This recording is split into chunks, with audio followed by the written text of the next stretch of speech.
Injury کا شکار fast bowler شاہین شاہ افریدی نے اپنے مداحوں سے جلد صحت یابی کی دعاؤں کی اپیل کر دی۔ شاہین شاہ افریدی انجری کے باعث ایشیا کپ اور انگلینڈ کے خلاف ہوم سیریز سے باہر ہو گئے ہیں۔ مائکرو بلاگنگ سائٹ ٹویٹر پر جاری کیے گئے اپنے پیغام میں شاہین شاہ افریدی نے کہا کہ ہماری ٹیم میں ہر کھلاڑی میچ ونر ہے۔ انہوں نے اپنے مداحوں سے اپیل کی کہ مجھے جلد صحت یابی کے لیے اپنی دعاؤں میں یاد رکھیں۔ قومی ٹیم کے فاسٹ بالر نے یہ بھی کہا کہ انشاءاللہ میں جلد واپس آؤں گا۔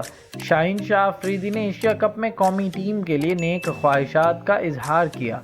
یاد رہے کہ پاکستان کرکٹ بورڈ کے جاری کردہ اعلامیہ کے مطابق فاسٹ بالر شاہین شاہ افریدی کو میڈیکل ایڈوائزری کمیٹی اور انڈیپینڈنٹ اسپیشلسٹ نے آرام کا مشورہ دیا، جس کے باعث وہ ایشیا کپ اور انگلینڈ کے خلاف ہوم سیریز میں اسکواڈ کا حصہ نہیں ہوں گے۔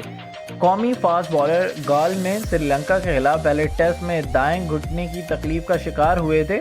پی سی بی کے چیف میڈیکل آفیسر کا کہنا ہے کہ شاہین افریدی سے بات ہوئی ہے، وہ خبر سن کر اپسیٹ ہیں، جلد انجری پر قابو پا کر کرکٹ میں واپس آئیں گے اور ملک کی نمائندگی کریں گے۔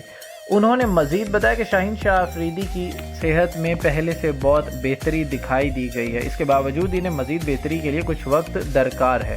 دوسری جانب ایشیا کپ اسکواڈ کے لیے شاہین شاہ افریدی کے متبادل کا اعلان جلد کر دیا جائے گا۔ پلیز ہمارے چینل کو لائک اور سبسکرائب کیجیے گا اور بیل آئیکن پر کلک کریں تاکہ مزید معلومات کا سلسلہ آپ تک جاری رہے۔